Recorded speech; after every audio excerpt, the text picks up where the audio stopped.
You know, Ford, I've had it. I do this. What is that? What is that clicking? What are you telling me? Just quick change my mind. Everything in this car creaks. Like, what is this build quality? How does this pass simple inspection scan? Oh, fuck. Fuck. We're just let it, I don't know. Millions of Americans are returning their dream new car, and everyone knows why. Drop a like, subscribe, and let's go. Well, first time in the snow with this bad boy. Maybe went a little too hard.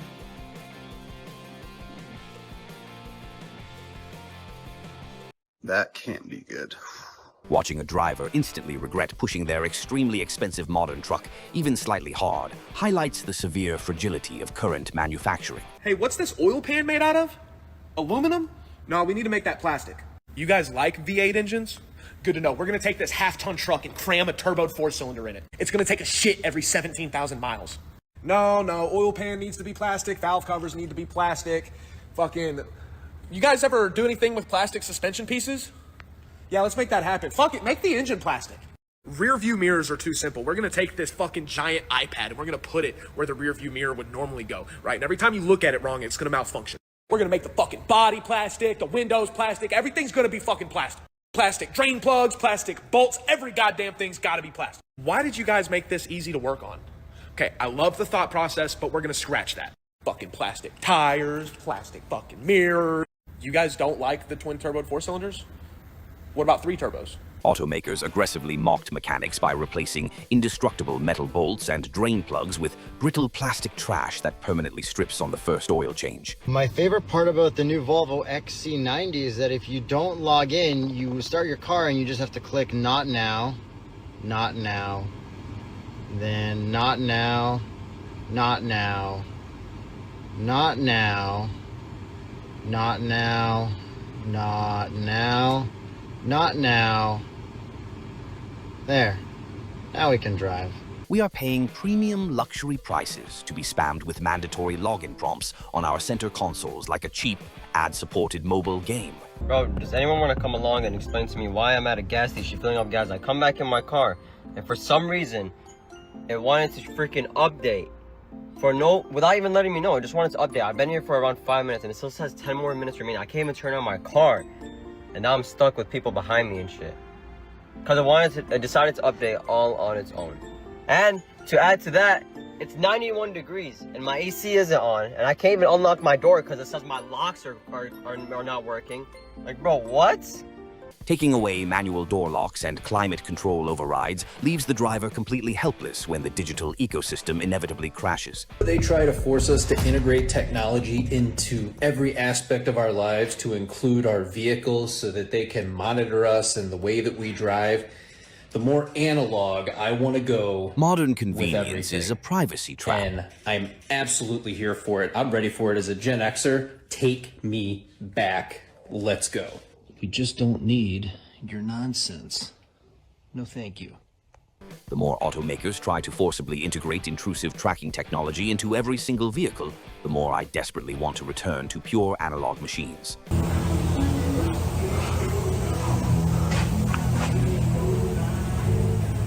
Oh yeah, that's gonna last a while, eh? That's what you pay 116,000 bucks for. When a vehicle costs more than a starter home, but breaks down faster than a cheap toy, the entire automotive pricing structure is completely fraudulent. Yo, please, man. Fucking give me my fucking money back, bro. Bro, give me my fuck. Man, we in a fucking F-250 Platy. Got the big screen, the digital dash. And I don't know, it just don't feel right. Fucking, it don't feel raw, it don't feel gangster. I don't like it. I'd rather be in an 06 5.9 3rd gen Cummins all fucking day. Don't get me wrong, it's comfortable, but this isn't a fucking truck. This is for pussies. It's sad to see that people are prioritizing dual-zone climate control over durability and simple mechanical soul. You know what, Ford? I've had it. I do this. What is that? What is that clicking? What are you telling me? Are you telling me that my transmission is going out? Because instead of it going 1 to 3 like it goes bam, boom, bam. That's how it shifts. What are you telling me? Speak to me. Tell me everything I need to know.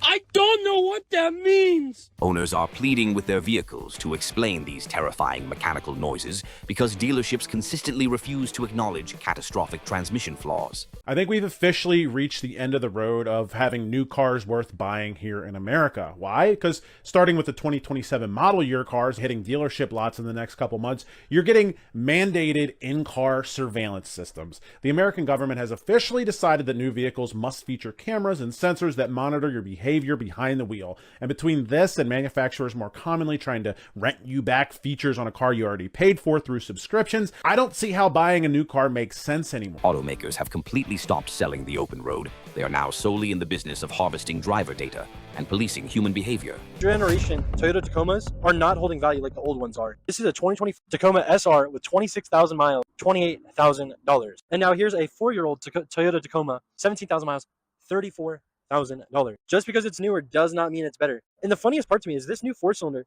has the same horsepower basically as the old 6-cylinder, and they get about the same gas mileage. So there's no real advantage with the new 4-cylinder over the old 6-cylinder, except you know the reliability with this 6-cylinder, and we don't know about the reliability with this new 4-cylinder. And one of the worst things Toyota did is now the extended cab, this does not open up anymore, and there's no longer back seats in the extended cabs. That's absolutely wild, and the door doesn't open. Like, we went backwards in innovation. Now, I will say the interior does look updated, right? Like, it looks updated, but does that mean it's really any better? Like, the steering wheels are almost identical. And this to me actually just looks like it's more seamless. Like, everything goes together, where the new one is just like, oh gosh, we gotta put a screen here. Here we go. Because this doesn't sit anywhere into the dash. It's just plopped up on there like every new car, which I think just does not look good. But that to me is, why didn't they just make this a single cab? Why do you have to get this weird half cab where you don't get a door and you don't get any back seats? Buying a truck used to mean buying mechanical power and real-world durability, but now it's just buying an overpriced plastic bubble designed for suburban comfort. So I've always been a Mercedes person until recently. Just look what changed my mind. Everything in this car creaks. Like, what is this build quality? How does this pass simple inspections, to be honest? Like,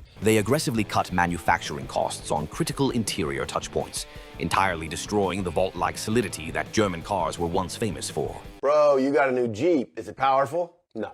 Is it comfortable? No. Is it smooth? No. Is it fast? No. Is it roomy? No. Okay, it gets good gas mileage, right? No. It's got lots of cargo space? No. It's good at towing? No. Is it affordable? No. Okay, it's got to be reliable? No. Then what's so great about it? Bro, this is an off-road machine. So you're going to take it off-road? No.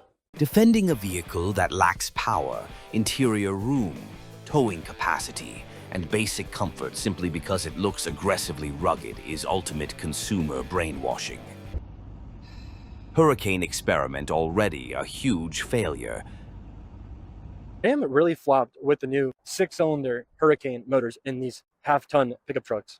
They're just not selling, and even now used, this one's at CarMax, you can get these things almost $20,000 off their MSRP. $20,000 off brand new off their MSRP. And CarMax is sitting on them so long that they even have to slash their price. I know it's only like $1,000, but they're still slashing the price on these. And yes, this Hurricane motor outperforms the Hemi night and day when it comes to just straight up performance. But do you trust Stellantis on their build quality to make this thing actually last? There's no longer a dipstick on this engine. Look at this, no dipstick. You have to go in the computer on the screen to check your oil level on a truck now. This isn't a BMW. This isn't a Mercedes. This isn't a Porsche. This is a Ram truck. This is a truck. Someone's going to work out of this thing. I know it's a Rebel, but still, someone's going to work out of these trucks.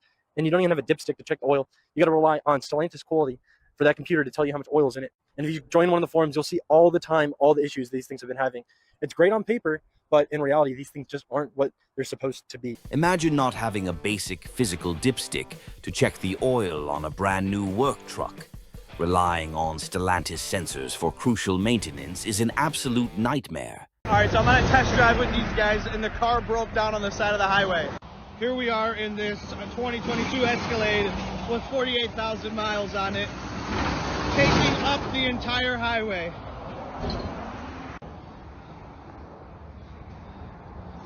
This thing is completely stuck in the middle of the road. Got a car from the dealership that came out to assess what's happening. It is official. The Escalade does not work. Watching a six-figure, nearly brand new Cadillac Escalade completely paralyze an active highway proves that modern luxury is a terribly engineered illusion. There's a pretty good chance we're the last generation of car enthusiasts. Every single year, emissions requirements just become more and more strict, and cars have to become heavier and heavier just to meet these standards, meaning that the cars become more complicated. And a lot of the cars these days, you can't even pop the hood to work on it yourself. We've almost completely lost the right to repair. I mean, the new Audi RS5 Avant is over 5,000 pounds, and the M3 next generation will probably be pushing around that number too. Design language has also gone out the window. Almost every single car is trying to be as minimalistic as possible. None of them try to set themselves apart, and it's horrible. Don't even get me started on the racetracks that are closing all over the United States. It seems like every single week I hear about a new racetrack that's on its way out. It just gives people less and less opportunity to really dive into the hobby. And then not only are we losing racetracks, but we're also losing amazing events because people just don't know how to act. It's like all you had to do was show up and act like a normal person, but people just can't sit there and enjoy the hobby for what it is. They have to ruin things. Every single modern car follows the exact same sterile, ultra-minimalist design language, completely erasing the unique soul and mechanical identity vehicles used to possess. Auburn Dodge, does this sound fixed to you?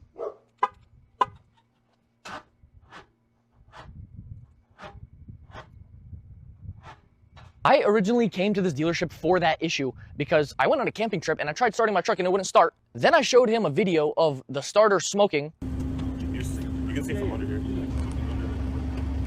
So I showed him that video and he told me that it's probably just some film burning off of the starter. I'm not a mechanic, but the last time I checked, I don't think starters are supposed to smoke or come with film on them. And keep in mind, my truck was there for 4 weeks, which I thought was a starter issue because to me that seems like one. And since my service advisor wanted to come in the comments of my last video and back up all his work that they did, how about you back this up?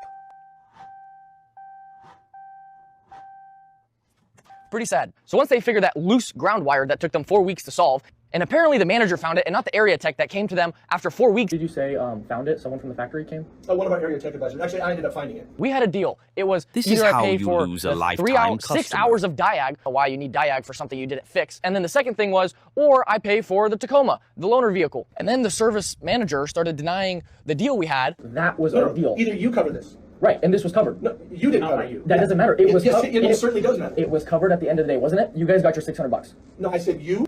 It's covered, isn't it? You are not covering this. It's not covered by you guys either. It's covered by Thompson. Which we went out of the way to do. Our deal was either I cover the diag or I cover the loaner car. And I told him I wasn't covering either. The dealership this truck was previously at, they covered the 3 hours of diag for me because apparently it was their issue that caused this. And then he still tried to make me pay for the loaner car. And I said, you guys didn't have to pay for this. He goes, no, our deal is with you have to pay for this. If they didn't cover it, they would have had to either cover one or the other. And guess what? Either was covered. And that's exactly what I told him. So 4 weeks and battling over $250 and my truck still isn't fixed. And they were telling me how ungrateful I am that they were doing all this stuff for my truck and fixing it. Again, you guys heard it twice. This is not Dropping 6 figures just to have your starter physically smoke should be a full recall immediately. But having the mechanic tell you it's just film burning off is an absolute insult to your intelligence. Hold up. Dude, look at this. Look at this. Is the car on fire? Alex. Ooh, it's a lot of smoke. Did you pop it? The headlights aren't going on. Oh, fuck. Fuck.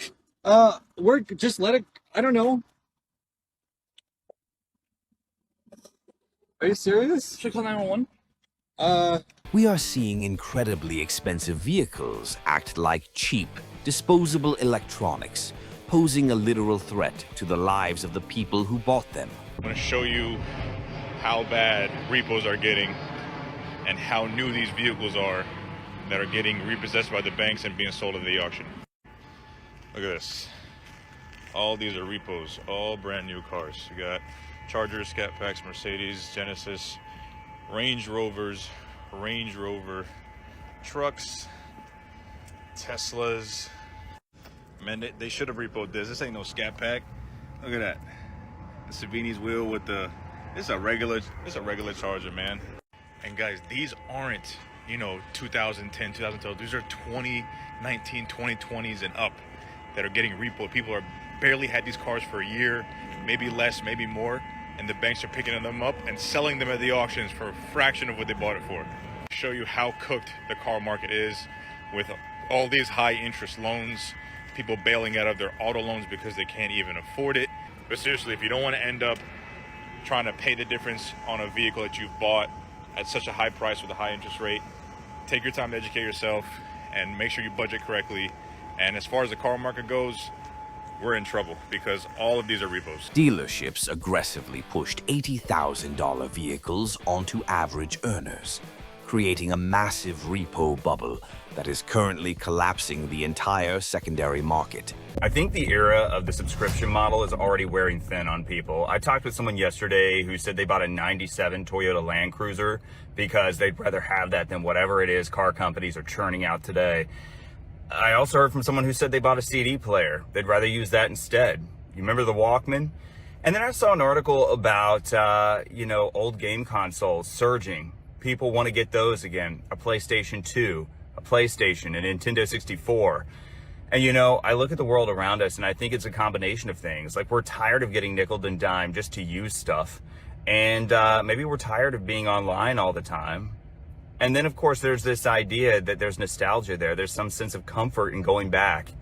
I even sold a car I had that was a 2020 and got something that was made the year I graduated high school, and I'm much happier with that. So I don't know what it says, but I think people are just kind of tired of the way things are right now. And maybe this is just an element of that. Also, the economy just doesn't feel very good.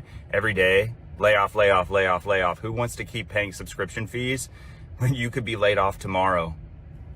It's just coming from a millennial. The extreme resurgence of 90s technology is a direct societal rebellion against an economy that insists we should own absolutely nothing and rent everything. New cars suck. Glass headlights, plastic headlights. Flimsy plastic, stiff. Fake vent number 1, 2, 3, 4. Not a single fake vent on the Celica. What even is this button? I can't believe this is actually your parking brake. And this is what you use to shift the car? Real e-brake and a manual transmission. No screens either, and it's very driver focused. Andrew, what's your favorite thing about your car? The fact that it'll gap yours. You know what? You do have me there. All of this plastic is disgusting. You can actually see my turbo. It is very cool to see how far Toyota has come in 30 years. It's also great that you can still see 30-year-old Toyotas on the road today. Will that happen with a BMW-made Toyota, though? I don't know. It's also awesome that Toyota is continuing to make awesome sports cars, even in a time when we have super strict regulations and no one wants a manual anymore. Which styling do you like more, new Toyota or old Toyota? All jokes aside, both of these cars are awesome in their own way, but I do have to admit, BMW does know how to make a good car. A completely driver-focused cabin devoid of massive, blinding screens allows you to actually connect with the road instead of constantly monitoring digital analytics. A new Mazda already broke. 2 months, 3,500 miles, and it's broken. It needs work. Should have just bought a Toyota. They don't make them like they used to. You can literally buy a 15-year-old Toyota with 200,000 miles that will objectively outlast a modern crossover fresh off the assembly line. We could have a race to the bottom because we have brands that are in such trouble. Ram, Stellantis, in horrible trouble. Ford with all of their F-150s sitting absolutely everywhere, 103-day supply and rising. And if the economy gets worse, well, people are going to buy fewer vehicles. And if prices continue to rise, well, people are going to buy fewer vehicles. We already have a problem at these dealerships. Ford is doing what they can right now with this program. Stellantis is doing what they can right now with this program to try to help dealers actually move inventory. But might be too little, it might be too late. And if that's the case, then we could see a scenario where, okay, Ford came out with employee pricing. Now Stellantis does to make themselves more competitive. And then you get other manufacturers that do the same thing. Well, they might find out that it doesn't work, or if it's not too much.